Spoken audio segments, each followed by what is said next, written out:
Feira da Sulanca está sendo realizada, tá? No próximo bloco. Olha, repercute bastante no estado, eu falava há pouco no Jornal da Cidade, né, uma decisão aí, né, da Secretaria de Educação de abrir um edital, tá, de 52 milhões de reais para uma feira de livros que estava prevista para acontecer no ano que vem, tá? Foi publicado ontem no Diário Oficial, a oposição caiu em cima, reclamou bastante, né?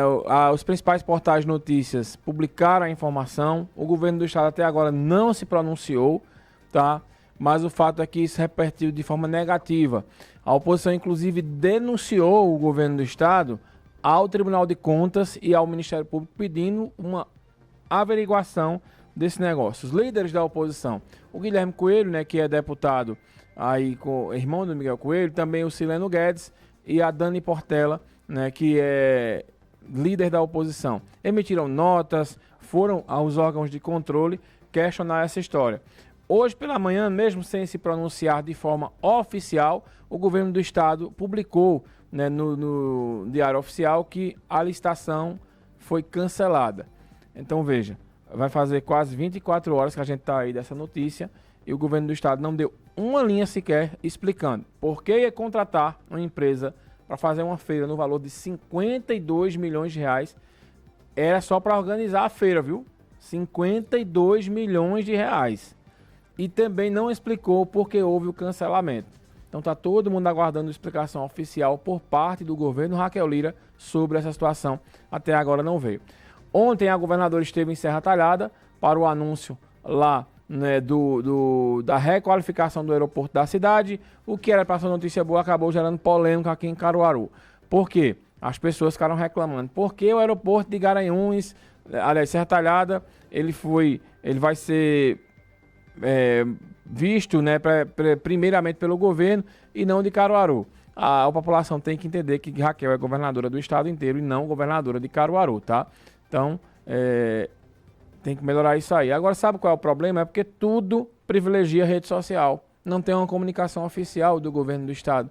Então acontece esse tipo de imbróglio. Você pensa que vai ser uma notícia positiva, acaba gerando uma notícia negativa.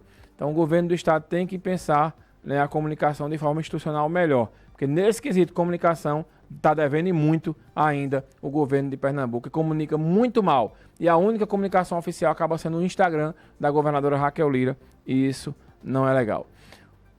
O irmão do Miguel Coelho, né, o deputado estadual, ele saiu na crítica aí à governadora, tá? Lembra o nome dele aí, Vinícius?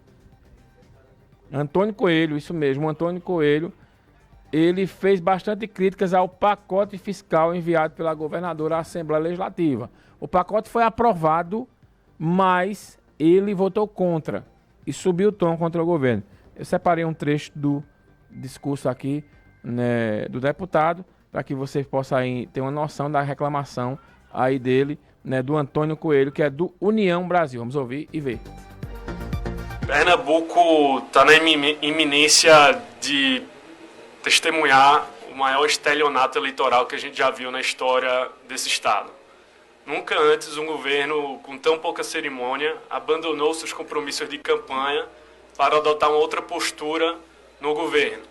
A governadora Raquel Lira, que durante o primeiro turno, durante o segundo turno, fez os compromissos de governar baixando a carga tributária, de respeitando o suor da população, hoje está prestes a se tornar o governo que mais aumentou o fardo tributário aqui em Pernambuco, seja pela restituição do FEF, a sua primeira medida de governo, mas também o ICMS, esse aumento da alíquota de 18% para 20,5%.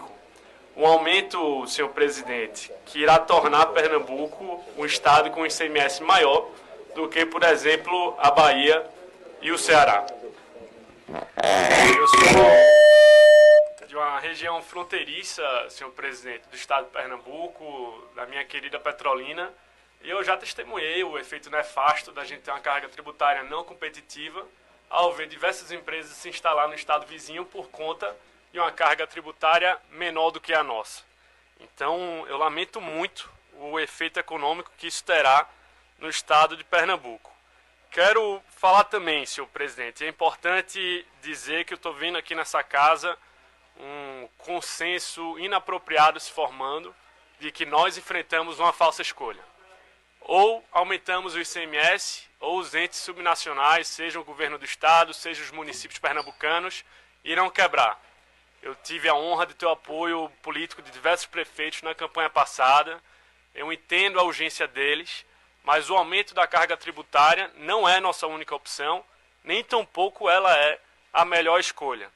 Por se tratar de algumas alternativas já apresentadas, principalmente pelo governo federal. O ministro Alexandre Padilha acaba de anunciar um compromisso do governo federal de antecipar o repasse de cerca de 10 bilhões de reais para os municípios pernambucanos. O próprio presidente da República, municípios brasileiros, o próprio presidente da República, o presidente Lula, também garantiu agora há pouco de que o FPM de 2023 não será menor do que o FPM de 2022. O deputado Omar Nascimento, líder do Partido União Brasil, o meu partido na Câmara Nacional, acabou de falar que ele irá propor o parcelamento das contribuições previdenciárias de municípios de até 140 mil habitantes, assim dando fôlego para os municípios pequenos. Portanto, senhor presidente, nós não enfrentamos uma falsa escolha. E também a questão da ideia de que se a gente aumentar o ICMS, nós estaremos aumentando a arrecadação tributária. Isso não é necessariamente verdade. Nós podemos muito bem aumentar a alíquota de imposto, desestimular a produção, a geração de emprego e acabar arrecadando menos. Isso nós já vivenciamos em diversos momentos na nossa história e existe uma chance real do próprio governo federal estar vivendo isso, porque ele vem aumentando diversas alíquotas, diversos tributos e mesmo assim a arrecadação está caindo. Portanto, a gente pode estar na iminência de estar cometendo um erro histórico, diversos estados brasileiros aumentando a carga tributária, e isso poderá jogar diversos estados, o nosso país e o nosso Pernambuco, numa grave recessão econômica. Além do mais, nós precisamos nos perguntar se essa medida é justa. Se a gente deveria olhar primeiro para uma eficiência maior do Estado, ou se a gente tem que pedir para o povo pernambucano. Um povo pernambucano que enfrenta a pior taxa de desemprego do Brasil, uma taxa de desemprego de 14%. Um povo que tem o 23º pior rendimento médio do Brasil. Se é mais justo, a gente está querendo corroer o poder de compra deles com um ICMS maior nesse momento. E vale dizer que o ICMS é um imposto mais regressivo do que, por exemplo, o IPVA, porque afetará todos os pernambucanos de forma igual, seja ele o pobre ou seja ele o rico. Eu já tive a oportunidade, senhor presidente, de estar na maioria aqui, como também já conheço bem a experiência de estar na minoria. Mas eu adianto aqui o meu voto contrário ao relator, com a consciência tranquila de que eu pelo menos estarei acompanhado dos compromissos que assumi junto ao eleitorado pernambucano no último pleito. Algo que certamente não pode ser dito sobre o governo Raquel Lira. Muito obrigado. Pronto, tá aí a fala do deputado Antônio Coelho. Então, para mim, aí é selada de vez a ida dos coelhos para a oposição. A expectativa era que Miguel Coelho, Antônio Coelho, Fernando Bezerra Coelho aderissem à Frente Popular. Isso não houve de forma oficial, mas agora ficou claro, após esse discurso aí duro, né, chamando a governadora Raquel, dizendo que ela cometeu um estelionato eleitoral, para mim está confirmado aí de fato que os coelhos agora estão na oposição.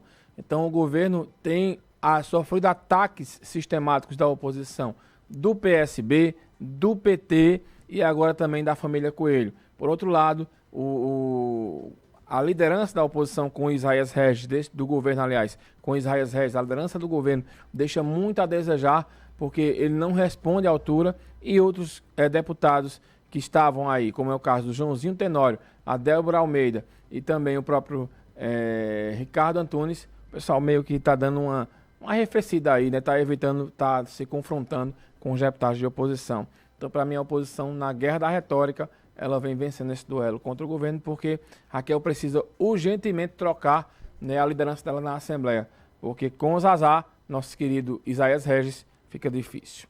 Esses foram os fatos políticos aqui no Manhã Cidade, no programa de hoje.